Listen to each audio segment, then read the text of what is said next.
Both cars very evenly matched. 500 cubic inches, 2 4-barrel carburetors, racing gasoline for fuel, 2,350 pounds weight, including the driver.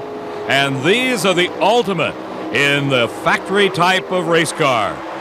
And a tremendous start for Bruce Allen as he pulls away from Ken Dondero.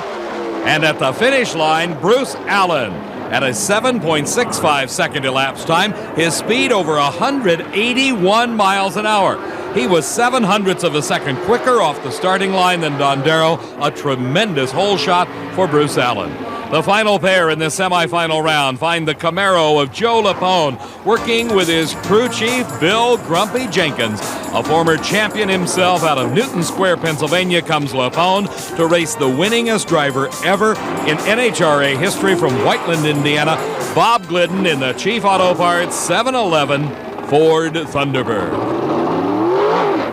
Glidden has won more NHRA national events than any other driver in competition, regardless of class.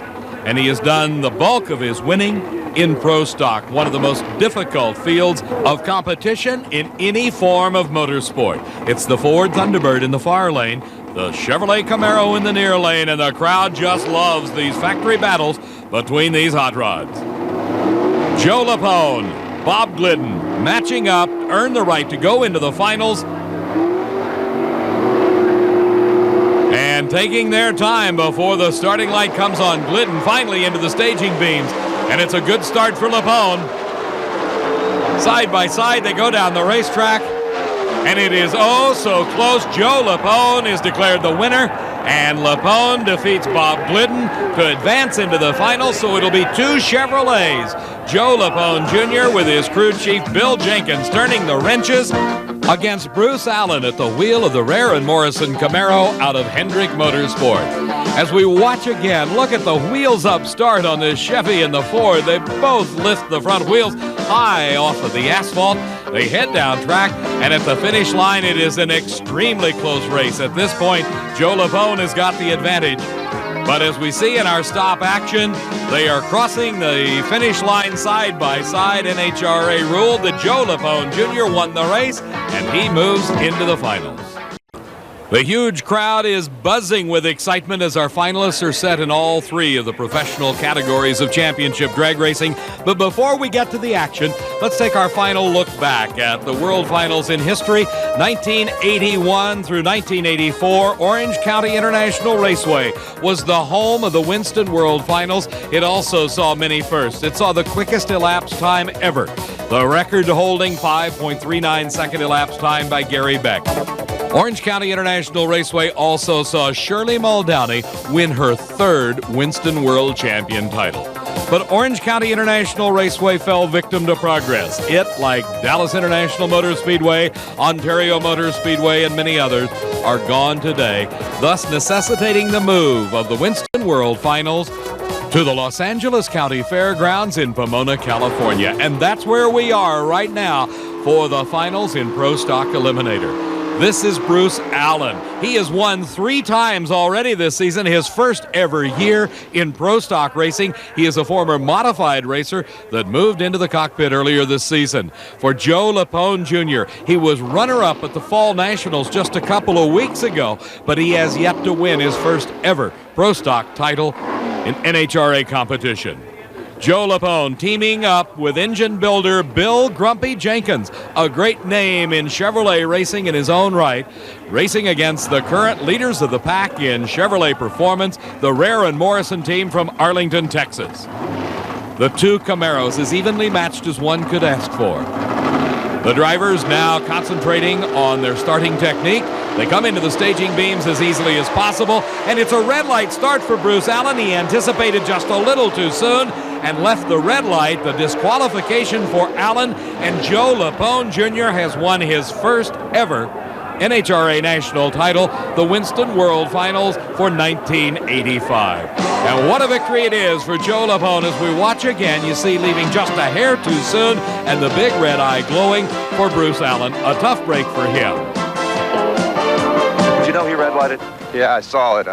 Hate to win like that, but I guess we'll take him any way we can. Absolutely. The car performed flawlessly, and it's great to see you and Grubb back together again. Thank you very much. Joe Lapone Jr., your World Finals champion this season. Here's the final in Funny Car. Two of the greatest names ever in drag racing history. The Budweiser King, Kenny Bernstein in the far lane. Don Prudhomme in the near lane driving the Pepsi Wendy's Special, the Pontiac Trans Am body against the Ford Tempo.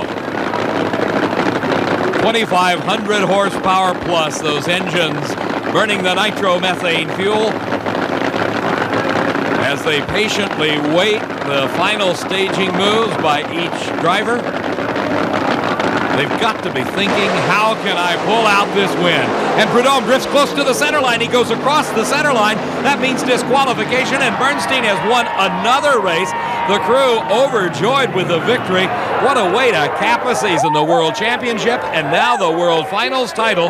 Kenny Bernstein wins it at 5.61 seconds. The most consistent performance that we have ever seen in a funny car all season long has been Kenny Bernstein and this Budweiser King Ford Tempo. Down the racetrack, Prudhomme starts to get into some severe tire vibrations. The car shaking violently. It moves across the center line. That would have disqualified him, but Bernstein just blasts ahead and moves across the finish line first. My hat's off to Snake. He ran a super race, and all our competitors all year long. It's a way to cap the season. Dale Armstrong, the crew, great. I know it was a special treat for us and the fans to see you and Prudhomme together. How about you? Oh, it was great. Sure, Snake's a really good friend, and a long time ago, and still is probably one of my idols from time to time. And I looked at it, it was a good race, you bet. It looked like he struck first off the starting line. He could have. He maybe got a taste, but I don't care. Who gets to the other end, that's what happens. Armstrong power pulled us through. Did you see him go over the center line? I saw him right next to me, and I knew he was close to it, and I figured that if that, as close as he was to me, I knew he probably had to be over, but it didn't matter. The Budweiser King Motorcraft Tempo was on the wood. Amen to that. A very happy Kenny Bernstein. Not only does he win the race, but he also wins the war. That world champion title, he had it locked up before he ever turned a tire here at Pomona, California. The final race of the day. This is Gary Ormsby. You talk about consistent performances. He has had it throughout the Top Fuel competition as Ormsby comes into this final to race against Gary Beck. In round number one, Ormsby had a 5.45 second elapsed time. In round two, a 5.49. In the semifinals, Ormsby fell off to a 5.56. That opened the door just a crack, enough to let Gary Beck come in with a 5.55 and pick up lane choice. Beck in the Miller American car takes the lane furthest from the camera. In the near lane is Ormsby. Based on performance, you have to say Ormsby is the favorite, but the lane choice here may make a difference. We saw just a few moments earlier as Don Prudhomme got into the shakes. The car drifted across the center line. That disqualified him. He still ran a 5.77, driving through the vibration, still trying to prove to the Budweiser King and Kenny Bernstein that he is most competitive. For Ormsby, though, he's got to be thinking about that. His crew chief, Lee Beard, one of the best in the business, as is the crew chief for Gary Beck, Bernie Federley.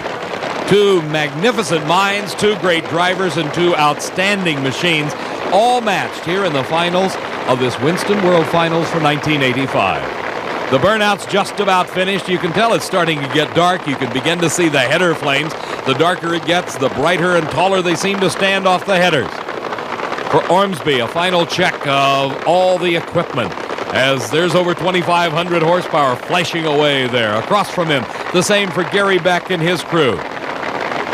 All the effort by the crew is over at this moment, though. For the drivers, the sole responsibility is theirs. And it's a great start. Beck out front by about a half a car length at this point. Can Ormsby come from behind? It is very close, and an engine explosion for Ormsby. The parts go flying, and Ormsby's engine, the supercharger, laid off to one side. A huge ball of flame. Gary Beck won the race, and Gary Ormsby lost the war. Boy, I'll tell you, that is one classic way to finish a drag race. As Gary Beck pulls ahead at the starting line, he holds on to that lead throughout. But Gary Ormsby did not give up. He stretched that engine to the limit. In fact, he stretched it so far that it exploded just as he crossed the finish line. There's the first flash of flame, and it explodes into a huge ball. There you can see the engine lets go. The parts going high in the air and bouncing off the pavement. Gary Beck, the winner, is ahead of him, but a disappointment for Gary Ormsby. Believe me, real happy, real pleased for Larry Minor. It's been a long, hard season over here. Tremendous gang of people, Bernie Federley, Ed McCullough, Bill Walter, that worked so hard. The people on my car and Larry's car and Ace's car. Tremendous season, really, to try to finish up with a win. And what a way to win it. Just a wheel-to-wheel duel. It was a good drag race. We knew it was going to be.